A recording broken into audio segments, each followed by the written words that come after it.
મિત્રો કેમ છો બધા મજામાં મિત્રો કોઈ કવિએ સરસ વાત કરી છે કે સમય બલવાન હે નહીં માનુસ બલવાન સમય કિંમતી છે સમય એ જ સોનું આ તો સમયની વાત છે એમ મારી પાસે પણ એવો કંઈક સમય આવી ગયો કે હું આપને મળી નથી શકતી પણ હવે પ્રયત્ન પૂરેપૂરો કરીશું કે આપણે દરરોજ મળતા રહીશું મિત્રો સમય એવો છે કે આપણા બધાનું જીવન એટલું અનિશ્ચિત છે કે ક્યારેક રજાની મજા માણવા જઈએ આતંકવાદીઓ ગોળીથી ઠાર કરી દે, અરે આપણા સ્વપ્ન સાકાર થાય અને પ્લેનની ઉડાણ ભરીએ તો પ્લેન ક્રેશ થઈ જાય, યાત્રા કરવા જઈએ સુખ સુવિધાઓ માટે હેલિકોપ્ટરમાં બેસીને જઈએ હેલિકોપ્ટર પણ ક્રેશ થઈ જાય, આરામથી આપણી જગ્યાએ બેસીને જમતા હોય ઉપરથી પણ મોત ત્રાટકે, આપણો ભોગ લેવાઈ જાય, અરે ક્યાંક એવા કોઈ સેલિબ્રેશન થતા હોય એમાં ભાગ લેવા જઈએ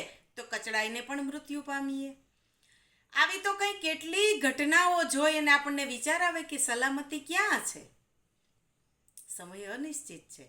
આવા અનિશ્ચિત સમયમાં મિત્રો એક બેનને મળવાનું થયું અને એણે એ રડતા જે વાત કરી મિત્રો એ ખરેખર આજે તમારી સાથે શેર કરવાની ઈચ્છા થાય છે. એ બેને સરસ વાત કરી કે બેન ખરેખર સમય બલવાન હે માનુસ નહીં બલવાન એ વાત મને મારા જીવનમાં કાલે જ ચરિતાર્થ થતી દેખાણી. એટલે મેં કહ્યું એવી તો કઈ ઘટના ઘટી બેન?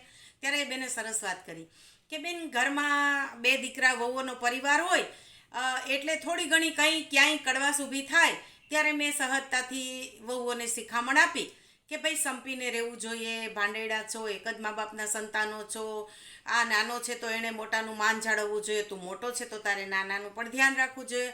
ત્યારે થોડી વાર તો કોઈ કશું ના બોલ્યું પણ પછી સૌથી નાની વહુ જે છે એણે વાત કરી કે મમ્મી તમારે તો તમારા કોઈ ભાઈ ભાંડુ સાથે સંબંધ જ નથી અને તમે ક્યાં મોઢે અમને સંપીને રહેવાની વાત કરો છો?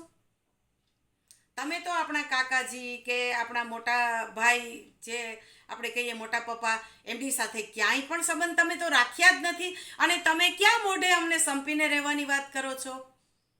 એટલે હું ચૂપ થઈ ગઈ. મારી પાસે જવાબ આપવા જેવું કોઈ અવકાશ હતો જ નહીં કારણ કે હું જ ખરેખર ફોલ્ટમાં હતી.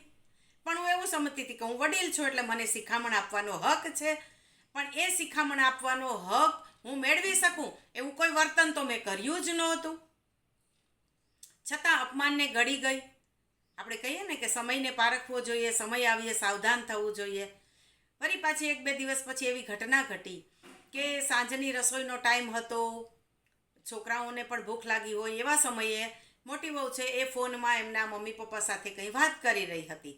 ત્યારે અચાનક જ મારાથી કહેવાઈ ગયું, મારો સ્વભાવ પણ એવો ગુસ્સાવાળો તો ખરો જ કે આ રોજ ઉઠીને મમ્મી પપ્પા સાથે વાત કરો છો તો ઘરમાં થોડુંક રસોઈનો ટાઈમ છે, રસોઈ કરીને પછી નિરાતે વાત કરજો ને, એવી શું ઉતાવળ છે અને ક્યારની વાત ચાલે છે, આટલી બધી લાંબી વાત કરવાની શું જરૂર છે? ત્યારે મોટી વહુએ ફોન મૂકી દીધા પછી શાંતિથી કહ્યું કે મમ્મી તમારે તમારા પિયર સાથે બોલવાનાય સંબંધ નથી, જવા આવવાની તો વાત જ ત્યારે, બોલવાનાય સંબંધ તમે રહેવા દીધા નથી. તમે તો મામા સાથે ભાગ માગીને કોર્ટ કેસ કરીને સંબંધો કટ કરી નાખ્યા છે. પણ અમારા સંબંધો છે માતા પિતા સાથે, અમે સમજીએ છીએ કે આપણા માતા પિતા આપણા ભાઈ ભાંડુ એ આપણા પરિવાર સાથે હળી મળીને રહેવું જોઈએ, સંપીને રહેવું જોઈએ, એકાબીજાના સુખ દુઃખમાં ભાગ લેવો જોઈએ. તો મારા ભાઈના જીવનમાં કોઈ એવી કપરી પરિસ્થિતિ આવી અને મેં 10 મિનિટ વધારે વાત કરી અને એને સધિયારો આપ્યો તો એમાં મેં શું ખોટું કર્યું છે? એમાં શું આબ તૂટી પડ્યું? 5 મિનિટ રસોઈને મોડું થઈ ગયું તો હમણાં મારી નાની દેરાણી છે એ આવીને બધું સંભાળી લે, તમારે કંઈ કરવાની જરૂર નથી. પણ તમે શા માટે આવું બોલીને અમને સતત મેણા મારો છો? મમ્મી આવું બોલવાનો હક તો તમે ખોઈ ચૂક્યા છો. બેન ત્યારે મને બહુ દુઃખ થયું કે મને સહજ લાગતું હતું કે દેરિયા જેઠિયા સાથે સંબંધ ન રાખીને બધાને ઉલારીને હું બહુ હોશિયાર સાબિત થઈ, હું બહુ ચાલાક સાબિત થઈ, મેં ચાલાકી કરી, ભાઈ પાસે ભાગ માગીને કોર્ટ કેસ કરીને હું બહુ જબરી છું એવું મેં સાબિત કરવા હું માગતી હતી.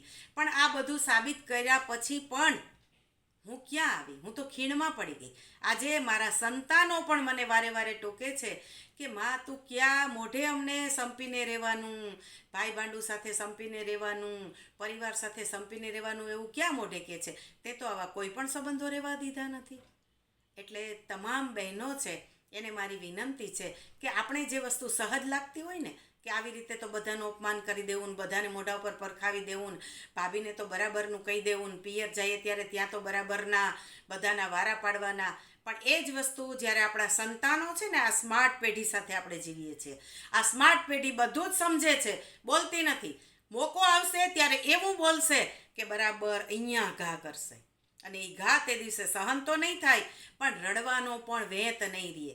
એટલે આપણા ઉંમરના, મારી ઉંમરના, મતલબ કે 60ના દશકામાં 70ના દશકામાં જન્મેલા તમામ વડીલો છે એ પોતાનું વર્તન એવું રાખે કે એ જોઈને સંતાનો સમજે કે જીવન આવી રીતે જીવાય. જો આપણે માત્ર બોલીને સલાહ આપશું તો એ સલાહને માનવામાં તો નહીં આવે, પણ એ સલાહ છે ને એ આપણા ઉપર પાછી આપત્તિ થઈને આવશે. એટલે જ્યારે આપણે આપણા દેરિયા જેઠિયામાં, આપણા પિયરમાં સંબંધ બગાડીએ ત્યારે વિચારી લેવાનું કે આપણા સંતાનો યુવાન થશે, મોટા થશે, ત્યારે એની સામે આ બધી જ વસ્તુઓ આવશે ત્યારે એના માટે એ કેટલી અસહ્ય હશે. એને નથી ગમતું કે એના માતા પિતા આવી રીતના વ્યવહાર કરે, બધા સાથે સંબંધ બગાડી નાખે, એ સંતાનોને નથી ગમતું મિત્રો. અને માટે ક્યાંય કદાચ બગડી ગયા હોય ને સંબંધ, તો એ સુધારી લેજો મારા વાલા, પણ બધા સાથે સંપીને પ્રેમ ભાવથી રહેજો કે તમારું વર્તન જોઈને, આપણું વર્તન જોઈને આપણા સંતાનો છે એ શીખે કે જીવન કેમ જીવાય. આપણે બોલવું ન પડે, અને આપણે જો બોલવું પડશે તો એ બોલના પાછા 4 બોલ આપણે સાંભળવા પણ પડશે. એ તૈયારી રાખજો. અને એટલે જ સમય વર્તે સાવધાન, સમય વર્તીને ચાલો.